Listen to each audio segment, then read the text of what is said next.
how to write effectively, confidently, and with enthusiasm.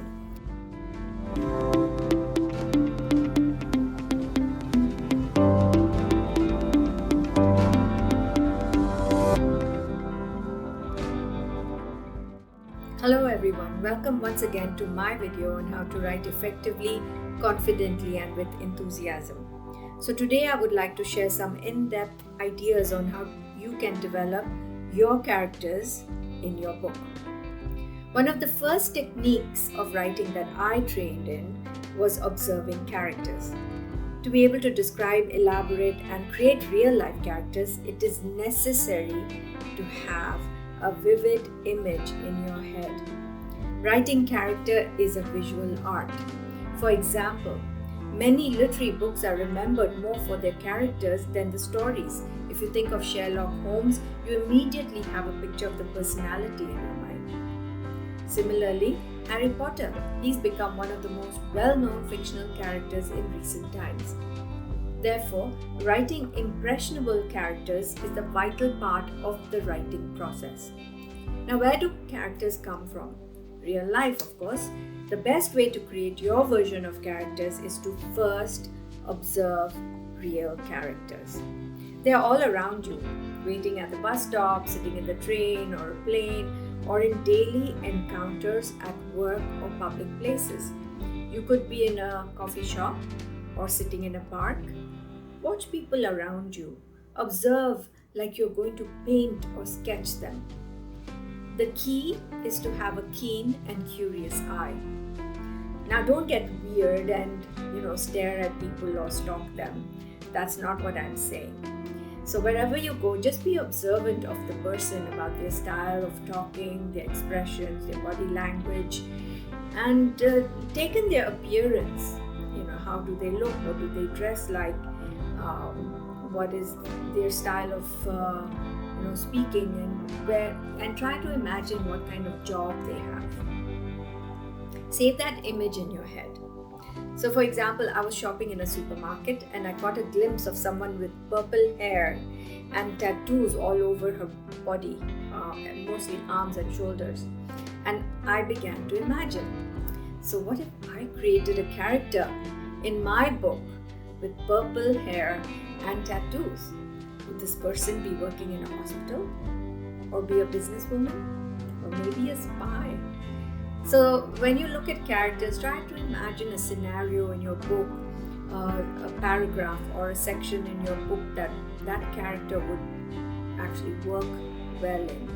So you can build stories around characters, which is what I love to do. Now, when you observe characters, notice the color of the eyes, hair, skin, the height, weight, overall physique, whether they're athletic, petite, tall, big built. All of this, you need to get a little descriptive. So is this person big like a boxer, petite like a ballet dancer, tall and lean like an athlete? So describe or you can describe the other way around using negatives. She's not tall, not short, medium height. Her hair is not the color of black, but more of a coffee tint. Her nails were not neat or polished. They were unkempt and bitten. So train yourself to observe characters as if you are going to paint them, as if you want to understand what lies underneath their exterior persona. When you are ready to describe a character, this is what I want you to do.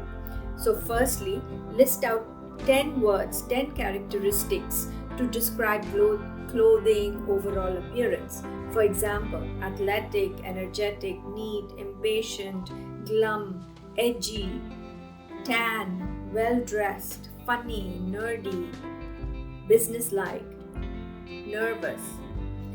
Okay, list them all out. And then secondly, then give an overall image. Given a big picture image with 3 solid features that stand out. So for example, the tall man leaned against the wall smoking a cigarette, or her hair was tied up in a ponytail, dressed in jeans and a tee, she smiled nervously. Or The stooped old man walked with a cane, his clothes were torn and tattered. So use 3 big picture descriptions that you can see. Like the first thing that you see about this person are these 3 solid features. Next, get more descriptive with hair, skin tone, specific features. For example, after you say those 3 big main solid features, then you can go a little bit deeper, especially if they are a main character in your book. His face was pale as if he had never been in the sun, or her lips were parched, hair straggly, eyes dull and sad, or the florist had curly hair that framed her round face. Her long shiny hair was the color of earth, a rich brown. Her eyes were her most arresting feature, turquoise gems that carried a hypnotic quality. She looked like an angel attired in suit and tie, or her scarlet lips were an upside-down smile. Her eyes were like diamonds, gold and hard. She carried a briefcase and wore stilettos.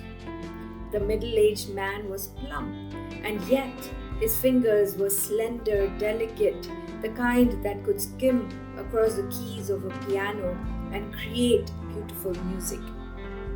In reality, he was a killer who was more adept at using a weapon. Or her hair was ruffled and windblown. She had a rugged physique and a sharp tongue. Her words were hurled like stones and were meant to injure. This is how you paint with the whole personality coming out, standing out in your work. So if you see a character vividly in your mind, complete with hobbies, traits, quirks, you will be able to write them in this rich, fleshed out manner. And as you write, you will notice that you will be able to expand with more details. You'll add some subtle quirks or nuances, and that adds value and enriches the character. It's more 3-dimensional, and it lifts your story forward. So try these techniques. It is fun actually if you think about it. If you're out and about and you're looking at people, imagine what that characteristics of those people would be in your story. Not only will you create amazing characters, your story will be beautiful, and the readers will enjoy reading them. So now go and paint with words. Thank you for watching, and if you like my video, please subscribe and like it. Thank you.